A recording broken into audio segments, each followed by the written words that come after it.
Vietnam, a tiger economy on the rise, driven by a young population. The majority under 35 years old. Rapid growth has energized Ho Chi Minh City, fueling a vibrant nightlife, seen at the hottest joint in town, Chill Sky Bar. Against this backdrop, something big is brewing. Welcome to Managing Asia. I'm Christine Tan in Vietnam, Ho Chi Minh City. When it comes to beer, this is the battleground, a multi-billion-dollar market that continues to sizzle. Today, we're here at the most profitable brewer in the country, Vietnam Brewery Limited, to talk to the man in charge. Leo Evers, affable, down-to-earth, with a major task. He looks after Vietnam Brewery Limited, or VBL, a joint venture between Dutch beer giant Heineken and local partner Saigon Trading Group. Speaking to us from its green flagship factory in District 12, he's hyped about expanding its turf in the largest beer market in Southeast Asia. It's actually growing. It's on average growing with 5% per year. So it is really a very big beer market. It has also to do with the demographics, very favorable demographics, and that will also cater for the growth in the future. Emerging markets like Vietnam are bringing some cheer as beer growth in Europe and the US loses some fizzle. With a population of 92 million people with a beer drinking culture, Vietnam is whetting every brewer's appetite. 94% of the total alcohol consumed here in Vietnam is beer. So beer is really part of the culture of the Vietnamese. When you go out here and you go into a bar or a restaurant, everybody is drinking beer. Local beers may dominate the landscape, but VBL is the most profitable, selling foreign branded but locally made beers like Heineken, Tiger and Larue. This joint venture is a critical chip in Heineken's global play. Here it has a huge head start, operating since 1991. It started with 300,000 hectoliters, and now the brewery where you are here today is 15 times bigger in production capacity than 25 years ago. Was it a match made in heaven? Now, yeah, you can say so, especially when you take into account that Vietnam Brewery today is the second largest profit contributor to the total Heineken Group. But a storm is brewing in Vietnam, a beer fight looming. Foreign brewers are making aggressive moves in a market that's opening up. The country's biggest players, state-owned Sabeco and Habeco, plan to offload substantial stakes, while foreign brewers from Japan and Thailand wait on the sidelines, hoping to take a shot. But VBL believes its glass is half full. I think even today you benefit to have a local partner. Beer is still very much a local product with a local culture. And having a local partner, like in this case Satva, really benefits to really grow the business. Has it helped to open doors for you in Vietnam? Yes, it has. It has, and it still is as we speak today. Today you can start an operation without a local partner, but I think you can still much benefit from especially the local know-how. VBL's strategy has paid off, churning out 4 breweries in total. It has also moved up to number 2 position in Vietnam last year. But the battle for supremacy is far from over. How tough has it been to crack a beer market that's dominated by local labels? Not easy, not easy. It's a journey of the last 25 years. And especially the last couple of years, we transferred from a mono-branded company, predominantly the Heineken brand, to a more broad portfolio company. So not only the Heineken brand, but also the Tiger brand and the local mainstream brand Larue. In addition to that, especially the last 2 years, we introduced a lot of new innovations. A good example there, for instance, is the end of last year, where we introduced Strongbow cider. What we are trying now to do is to shape the cider category here in Vietnam. So it's very much based, also the success, on our broad portfolio, but of course also on our people and our local people. Your biggest rival, of course, is Vietnamese giant Sabeco, which dominates more than half of the local market. They sell mostly mainstream beer labels, while you're targeting the high-end beer drinker. How fast do you see the beer segment growing, and can it grow fast enough for you to close the gap with Sabeco? No, we think that the beer market will continue to grow. To go back to the demographics, when you look at the population, it's still a very young population. 50% is below 30 years of age. So every year 1.5 million people enter the legal drinking age. That's one. Secondly, rising income. People just get more money and they also spend that on beer and especially on premium products. And we are the leader in premium in the Vietnamese beer category. And thirdly, urbanization. We see that people are moving from rural to the big cities, and that is also in favor of our industry, and especially for premium beers. Approximately 4 million people we expect in the coming 3 years to move from rural to urban. So you see the premium market growing fast enough Yes. for you to close the gap with Sabeco? Yes, we estimate that the beer market will grow in the coming years on average with 5%, but the premium segment will increase with 9%. And as we are the leader in the premium segment, we can close the gap. We successfully did so in the last couple of years. 3 years ago we were the number 3 in the market, and now we are the number 2 in the market with 25% market share. What sort of market share would you be happy with? For me the most important thing is, Christine, is that we outperform the competition, and that we do at this moment year on year. So market share growth is vital, especially in a growing market. What sort of market share would you be happy with? Give me a number. As long as it's growing, and indeed it's closing the gap with our biggest competitor in terms of volume. But as I mentioned, we have 25% market share here, but in terms of value, our share is definitely bigger than that 25%. Well, targeting the high-end segment has made you more profitable than your local rivals. Can you continue to count on this pricing strategy as competition at the high-end heats up? Yes. For instance, look at the Tiger brand. The growth of the Tiger brand has been phenomenal. Why is that? At this moment, it's the largest growing beer brand in Asia, and it's the fastest growing brand also in Vietnam. So what I think we did successfully is we repositioned the brand in the affordable premium segment. With Tiger, we've been very successful of enlarging our distribution footprint from the big cities to the secondary cities, and now we're moving also into the rural areas where there is more and more demand for premium beers. You know, it's a hugely competitive beer market here in Vietnam. I mean, foreign brewers like Sapporo, we have AB InBev, all aggressively setting up plants all over the country, targeting the same high-end segment that you're in. Do you think a price war is inevitable? I think also the competition is investing in the premium beer segment, because the premium beer segment here in Vietnam is growing, and we are ready.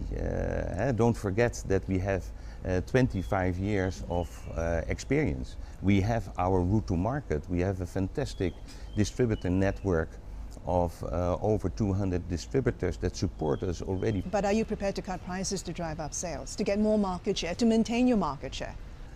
We are very comfortable, Christine, that we can grow organically in this market with the current portfolio and also with the current pricing strategy that we have. Vietnam is Heineken's second biggest profit contributor. Is it only a matter of time before the country becomes Heineken's most profitable market? As you probably know, the number 1 market for Heineken is Mexico. I must say there is still quite a distance between Vietnam and Mexico, but of course that is the challenge we have here in Vietnam. And one thing about Vietnam Brewery is also about the people. The people are extremely passionate. I think that is part of our success also in the past 25 years. And specifically, they want to win. They've got a massive passion for winning. So they don't like also to be number 2. So that will be a big motivator also for the people here in Vietnam Brewery to aim on that number 1 position. So what sort of time frame are you looking at? That I don't know. But you always should have an ambition, and you should always have a dream. And you're absolutely right. One of our ambition and dreams is also to at least close the gap with the number 1 profit contributor in the Heineken Group Mexico. But it's only a matter of time. Let's wait and see.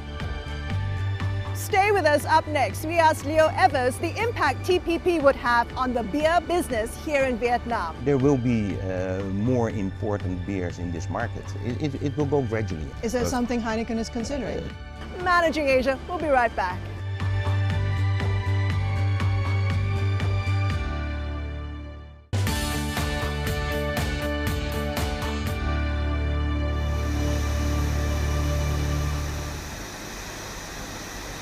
On a Saturday morning, this brewery in Ho Chi Minh City is going at full steam. 131 tanks and 200 staff produce a massive 2.3 million liters of beer a day. This is Heineken's prize joint venture with Saigon Trading Group called Vietnam Brewery Limited. In terms of production costs, is it cheaper to produce here in Vietnam compared to elsewhere in the world? Yes, labor costs are lower than in other parts of the world, energy costs. So the productivity in a brewery like this is among one of the highest within the Heineken Group. How innovative can you get in this business? I'm curious, do you focus on the packaging or do you focus on the tastes? You must be innovative in a market like this. Good examples, a couple of years ago we introduced Tiger Crystal, and recently we introduced Strongbow, the biggest cider in the world. So we're trying to shape the cider category here in Vietnam. So you must be innovative in order to survive. I'm looking at crates of beer. How fast does it take for a finished beer product here to get to the market out there to reach the consumer? It cannot be fast enough because beer is a fresh product. So it should be consumed as fresh as possible. Fortunately here in Vietnam the beer is really consumed fresh. On average our products are consumed between 10 and 14 days. So really very fresh. So speed to market is important. Speed to market is crucial. Over the past 25 years, its parent has constantly poured in capital to boost capacity. In all our 4 breweries, we continuously extend our capacity. Also in the brewery where you are today, here in District 12 in Ho Chi Minh City, we continuously extend our breweries. So we are very comfortable with our existing breweries that we can cater for the future growth of this market. Any plans to build another brewery? At this moment, we think we can still manage with the breweries we have to date. The market dynamics are changing. I mean, there's a lot of talk brewing, pardon the pun, but that your biggest rival, Sabeco, a state-owned, is looking to offload its government stake. Are you interested? We think that still today we can grow organically here in this market. Indeed, there are a lot of speculations on what will happen to Sabeco. At this moment, that is just not clear. We read it also in the papers. So your information is as good as my information. So I think it's not that useful to speculate on what will happen to You know, Sabeco. Sabeco, let's speculate a little bit because it will affect how you run the business. Sabeco is not short of foreign suitors. What would the stake sale mean as far as the playing field is concerned? Because it could ultimately force Sabeco or change Sabeco's strategy by getting them to target the higher end segment that you're now in. At this moment, the breweries that enter this attractive beer market are already focused also on the affordable premium and the premium segment, because the growth is in the premium segment. So there will not be an awful lot of changes. The focus also of new entrants in this market will be on the affordable premium and the premium segment. And we are pretty much geared up to counter the upcoming competition. Don't forget that for the last 25 years we built up a very strong brand portfolio, our route to market, our execution, in the market. So we've got a lot of experience here in this market. So we really think that there is still a lot of room to grow organically here in this beer market. There are a lot of changes as well because there's this US-led Trans-Pacific Partnership and how that will bring down import duties of beer from 35% to zero. Are you worried that this could trigger a flood of beer imports into Vietnam, driving down your market share? There will be more important beers in this market. It will go gradually. The current plans are that it will be in a period of 11 years from indeed 35% to 0%. So there will be more important beers coming into this market. Again, we can still grow organically here in this beer market. And it also will give opportunities for Vietnam Brewery.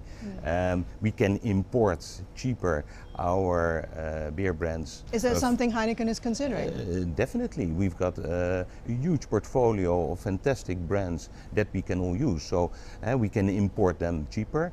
And in addition to that, there's also some import duties on malt and hops.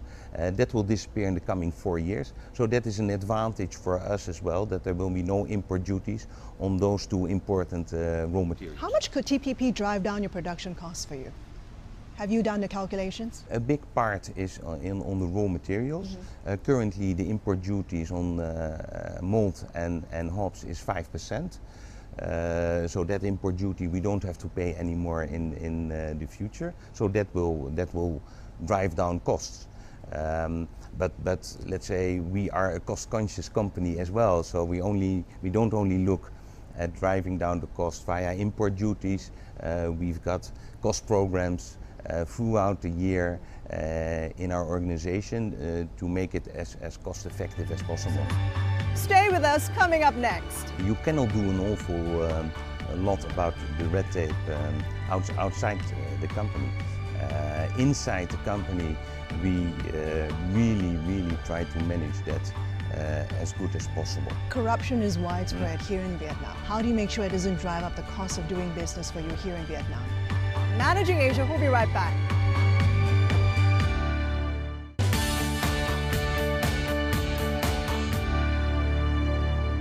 Vietnam may be one of the fastest growing beer markets in the world, but how exactly do you navigate a market known for its red tape and bureaucracy? That's indeed a challenge. You cannot do an awful lot about the red tape outside the company.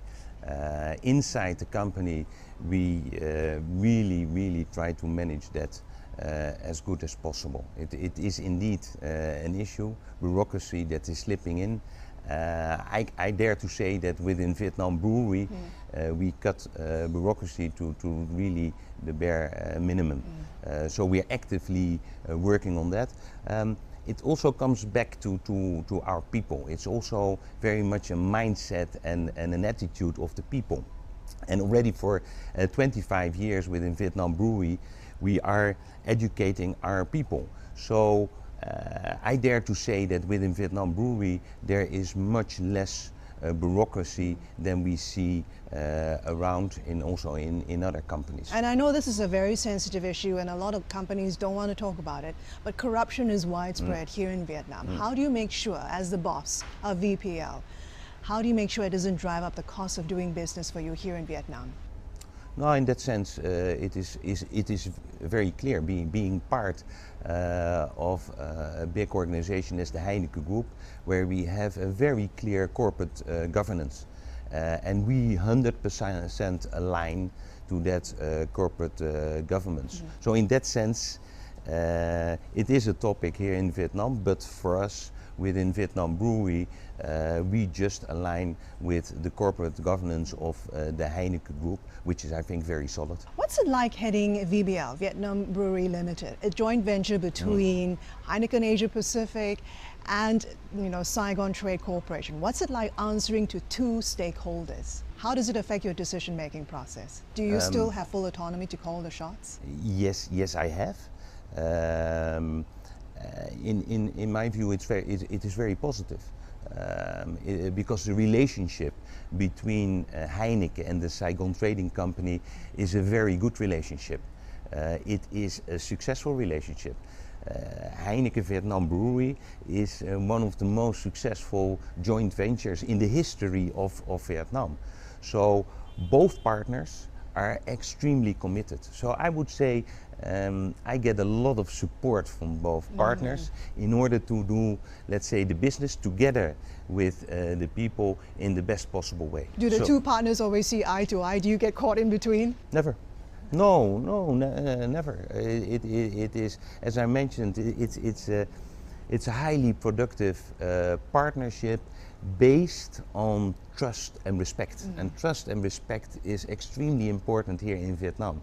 So if both partners have that trust and respect, then it will work. And we are the proof of that. Well, you've done business in so many markets all around the world. How different is it to do business here in Vietnam? It's finding the right balance between the way of working within the Heineken Group and the local culture that is often brought in by the local partner. And of course there are some differences, and in the end it's finding the right balance. For instance, here in Vietnam it's a high contact environment, so you should respect the people, especially in groups. You can be direct to people, but never do it and never confront them in a group situation. Take them apart and then have the discussions face to face. There are certain cultural aspects of doing business here in Vietnam that you should respect, because if you don't respect them, you will not be successful. Another important part of the local culture is also that there's a lot of contact with the authorities and the government. It is important that you also know on how to treat and how to manage? No, not really manage. When you look, for instance, at our responsibility agenda, which is very important for us. We have a big campaign, or Drink Don't Drive, which is, you have seen all the motorbikes and the cars around. That is an important issue. So there we work together with the National Traffic Safety Committee to have a big campaign to make people more aware of, if you drink a beer or alcohol, that you don't drive. Now you need in the local culture to work with local governments, where we have breweries, but also with the national government, and that is culturally is quite challenging. Challenging and demanding. I must say. I find it challenging, but I find it also highly rewarding. And fortunately, we have a very proactive discussions on these kind of topics together with the government. But we are also coached on that by our local partner that takes care of the fact that we are part of the conversation with the authorities, both in Hanoi and the local authorities where we have our breweries. Let's talk about you, Leo, because you've actually been with the company for 26 years. You've worked everywhere from Netherlands to Poland to Japan to Indonesia, Vietnam. How would you describe your leadership and your management style? What do you like as the boss? I find it always difficult to talk about, let's say, the textbook leadership styles. My focus is very much on people. And that's also what I do when I come into a new operating company. My focus there is on the people, to get the right people also in the organization. Secondly, on formulating the right strategy and direction together with my management team members. And also to communicate that well in the organization. So also the person here on the packaging line of the brewery should know exactly what the direction of the company is. And in the end also, when you have successes, also to celebrate the successes, because sometimes companies are forgetting that when you have success, then you should also celebrate it together with all the people, because in the end it is a team effort. And I've been speaking with Leo Evers, Managing Director of Vietnam Brewery Limited, based here in Ho Chi Minh City. Hope you've enjoyed the program. Join us again next week for more leadership insights on managing Asia. I'm Christine Tan. Thanks for watching.